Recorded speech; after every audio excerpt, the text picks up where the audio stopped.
ಕುರಿತಾಗಿ ಒಂದಷ್ಟು ಮೂಢನಂಬಿಕೆಗಳು ಇದೆ. ಅಂದ್ರೆ ಗ್ರಹಣದ ಟೈಮ್ನಲ್ಲಿ ಊಟ ಮಾಡಬಾರ್ದು, ಏನು ತಿನ್ನಬಾರ್ದು, ಏನಾಗುತ್ತೆ ಊಟ ಮಾಡೋದ್ರಿಂದ, ಅಥವಾ ಒಳ್ಳೆ ಕೆಲಸ ಮಾಡಬೇಡಿ ಆ ಟೈಮ್ನಲ್ಲಿ ಅಂದ್ರೆ ಮಾಡಿದ್ರೆ ಏನಾಗುತ್ತೆ ಅಂತ ಹಾಗೆ ಪಾಲಿಸೋರು ಕೂಡ ಇದ್ದಾರೆ. ಇದು ಮೂಢನಂಬಿಕೆಯ ಅಥವಾ ಇದಕ್ಕೂ ವೈಜ್ಞಾನಿಕ ಕಾರಣ ಇದೆಯಾ ಅಂತ? ಖಂಡಿತಮ್ಮ, ಒಳ್ಳೆ ಪ್ರಶ್ನೆ ಕೇಳಿದ್ರಿ ನೀವು. ನೋಡಮ್ಮ, ಯದ್ಭಾವಂ ತದ್ಭವತಿ. 5 ಉತ್ತರಗಳನ್ನು ಕೊಡ್ತೀನಿ. ಮೊದಲನೇದು, ಮಂಜರಿಯವ್ರು ನೋಡೋ ದೃಷ್ಟಿ ಬೇರೆ, ನಾನು ನೋಡೋ ದೃಷ್ಟಿ ಬೇರೆ, ಇನ್ನೊಬ್ರು ನೋಡೋ ದೃಷ್ಟಿ ಬೇರೆ. ಆಯ್ತಾ? ಇದರಲ್ಲಿ ಏನಾಗುತ್ತೆ ಅಂದ್ರೆ ಪಂಚೇಂದ್ರಿಯಗಳು, ಕರ್ಮೇಂದ್ರಿಯಗಳು, ಜ್ಞಾನೇಂದ್ರಿಯಗಳು ನಮ್ಮಲ್ಲಿದೆ. ಓಕೆ, ಗ್ರಹಣ ಕಾಲದಲ್ಲಿ ತಿಂದರೆ ಏನಾಗುತ್ತೆ ಅಂತ ಕೇಳಬಹುದು. ಈಗ ಗ್ರಹಣ ಕಾಲದಲ್ಲಿ ಹಿರಣ್ಯಕಶಿಪು ಹುಟ್ಟದ, ಪ್ರದೋಷ ಟೈಮೇ ಅದು. ಹಿರಣ್ಯಕಶಿಪು ಜನನಾಗಿದೆ ಪ್ರದೋಷ ಟೈಮಲ್ಲಿ. ಅವತ್ತು ಪ್ರದೋಷದಲ್ಲಿ ಹುಟ್ಟ ಹಿರಣ್ಯಕಶಿಪು. ಏನಾದ ಕೊನೆಗೆ ನಾರಾಯಣನೇ ವಿರುದ್ಧ ಮಾಡಿಕೊಂಡ. ಜಯ ವಿಜಯರು ಅಂತ ಸಂದರ್ಭದಲ್ಲಿ ಶಾಪಗ್ರಸ್ತರಾದರು. ಮೂರನೇದಾಗಿ ಗ್ರಹಣ ಅಂತಕ್ಕಂಥದ್ದು ಎಲ್ಲಿ ಗೊತ್ತಾಗತ್ತೆ ನಮಗೆ? ಒಂದು ವಾಯುವಿನಲ್ಲಿ, ಗಾಳಿಯಲ್ಲಿ. ಈ ಗಾಳಿ ಆ ಸಂದರ್ಭದಲ್ಲಿ ಏನಾಗಿರುತ್ತೆ ಅಂತಂದ್ರೆ ವಿಷಕಾರಿಯಾಗಿರುತ್ತೆ. ಬೆಳಕು ಗಾಳಿಗಳು ಎರಡೂ ಕೂಡ ಈ ವಿಷಕಾರಿಯಾಗಿದ್ದಾಗ ಆ ಕಿರಣಗಳು ಬಿದ್ದಾಗ ಅಂತ ಸಂದರ್ಭದಲ್ಲಿ ನೆಗೆಟಿವಿಟಿ ಜಾಸ್ತಿ ಇರುತ್ತೆ. ಆ ಸಂದರ್ಭದಲ್ಲಿ ಊಟವನ್ನು ಮಾಡಬೇಡಿ ಅಂತ ಹೇಳ್ತೀವಿ.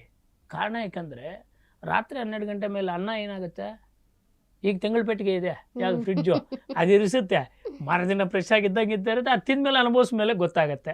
12 ಗಂಟೆ ಮೇಲೆ ಏನಾಗುತ್ತೆ, ಅನ್ನ ಕೆಟ್ಟೋಗುತ್ತೆ. ಯಾಕೆ ಕೆಟ್ಟೋಗುತ್ತೆ? ಏನ್ ಹೇಳಿದಾರೆ ಸೈನ್ಸ್ ಅಲ್ಲಿ? ಸೂರ್ಯನ ಬೆಳಕಿದ್ರೆ ಅಲ್ಲ, ರಾತ್ರಿ 12 ಗಂಟೆ ಮೇಲೆ ಅನ್ನ ಕೆಟ್ಟೋಗುತ್ತೆ. ಹಗಲಲ್ಲಿ ಚೆನ್ನಾಗಿರುತ್ತೆ, ರಾತ್ರಿ ಯಾಕೆ ಕೆಟ್ಟೋಗುತ್ತೆ ಅನ್ನ ಗೊತ್ತಿಲ್ಲ ಯಾರಿಗೂ. ಕಾರಣ ಏನಂದ್ರೆ ರಾತ್ರಿ 12 ಗಂಟೆ ಮೇಲೆ ಶನಿ ಪ್ರಭಾವ ಆಗುತ್ತೆ ಅದ್ರ ಮೇಲೆ. ಆ ಶನಿ ಪ್ರಭಾವ ಆದಾಗ ಅನ್ನ ಹಳಸೋಗುತ್ತೆ ರಾತ್ರಿ 12 ಗಂಟೆ ಮೇಲೆ. ಬೆಳಗಿನ ಜಾವಕ್ಕೆ ಅನ್ನ ಇರಲ್ಲ, ಮಾರನೇ ದಿನ ಕಳ್ಸೋಗುತ್ತೆ. ಸಾರು ಮಾಡಿ ಈಚೆ ಇಡಿ ಇರುತ್ತಾ? ಮತ್ತೆ ಯಾಕೆ ಸಾರು ಮಾರನೇ ದಿನಕ್ಕೆ ಚೆನ್ನಾಗಿರಲ್ಲ? ಈ ಸಾರು ಅನ್ನಕ್ಕೆ ಇಷ್ಟು ಇರ್ಬೇಕಾದ್ರೆ ಗ್ರಹಣಕ್ಕೆ ಇನ್ನಷ್ಟು ಶಕ್ತಿ ಇರ್ಬೇಕಮ್ಮ.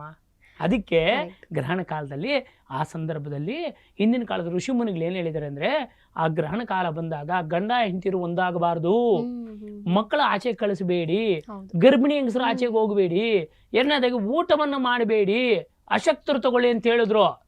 ಇಲ್ಲಿ ಶಾಸ್ತ್ರದಲ್ಲಿ ಎಲ್ಲರೂ ತಿನ್ಬೇಡಿ ಅಂತ ಹೇಳಿ ನೋಡಿ, ಅಲ್ಲಿ ಎಕ್ಸ್ಕ್ಯೂಸ್ ಕೊಟ್ಟಿದ್ದಾರೆ. ಅಶಕ್ತರು ತಗೊಳ್ಳಿ, ಯಾರು ಮಕ್ಕಳಿಗೆ, ಚಿಕ್ಕ ಮಕ್ಕಳಿಗೆ, ರೋಗಿಗಳಿಗೆ, ವಯಸ್ಸಾದವರಿಗೆ ಕೊಟ್ಟಿಲ್ಲಮ್ಮ. ಇದು ಅವರು ಯೋಚನೆ ಮಾಡಿ ನಿರ್ಧಾರ ಕೊಟ್ಟಿರ್ತಾರೆ. ಋಷಿಮುನಿಗಳು ದಡ್ರಲ್ಲ. ಇಲ್ಲಿ ಶಕ್ತರಿರ್ತಕ್ಕಂಥವ್ರು, ನಮ್ಮಲ್ಲಿ ವಿಲ್ ಪವರ್ ಬೇಕು.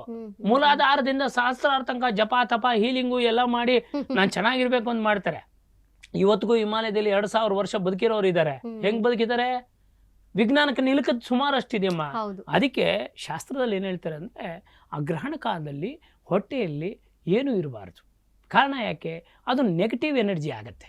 ಆ ಕಾರಣಕ್ಕೋಸ್ಕರ ಈಗ ನಮ್ಮ ಬುದ್ಧಿ ಏನು, ಒಳ್ಳೇದನ್ನ ಯೋಚನೆ ಮಾಡಬೇಕು, ಕೆಟ್ಟದನ್ನ ಯೋಚನೆ ಮಾಡೋದು ಅಲ್ಲಿಂದ ಯೋಚನೆ ಮಾಡ್ತೀವಿ, ನಮ್ಮ ಬುದ್ಧಿಯಿಂದ ಯೋಚನೆ ಆಗತ್ತೆ. ಅದಕ್ಕೆ ಕೆಲವರು ಸಾತ್ವಿಕ ಆಹಾರ, ತಾಮಸ ಆಹಾರ ಅಂತ ಅವ್ರವ್ರ ಇಚ್ಛೆಗೆ ಬಿಟ್ಟಿದ್ದದು. ಅದು ನಾವು ಪ್ರಶ್ನೆ ಮಾಡೋ ಅಧಿಕಾರ ಇಲ್ಲ. ಆದರೆ ಸಾತ್ವಿಕ ಆಹಾರಕ್ಕೂ ತಾಮಸ ಆಹಾರಕ್ಕೂ ಏನು ವ್ಯತ್ಯಾಸ ಇದೆ ಅಂದರೆ, ಮನುಷ್ಯನಿಗೊಬ್ಬನಿಗೆ ಏನಪ್ಪ ಅನ್ನೋಕ್ಕೋ, ಏನಯ್ಯ ಅನ್ನೋಕ್ಕೋ, ಏನೋ ಅನ್ನೋಕ್ಕೋ ತುಂಬ ವ್ಯತ್ಯಾಸಗಳಿದೆ. ಆದ್ದರಿಂದ ಸಾತ್ವಿಕವಾದಂಥ ಗುಣ, ಸಾತ್ವಿಕ ಒಳ್ಳೆತನ ಬರಬೇಕಾದ್ರೆ ನಾವು ಸಾತ್ವಿಕರಾಗಿರಬೇಕು.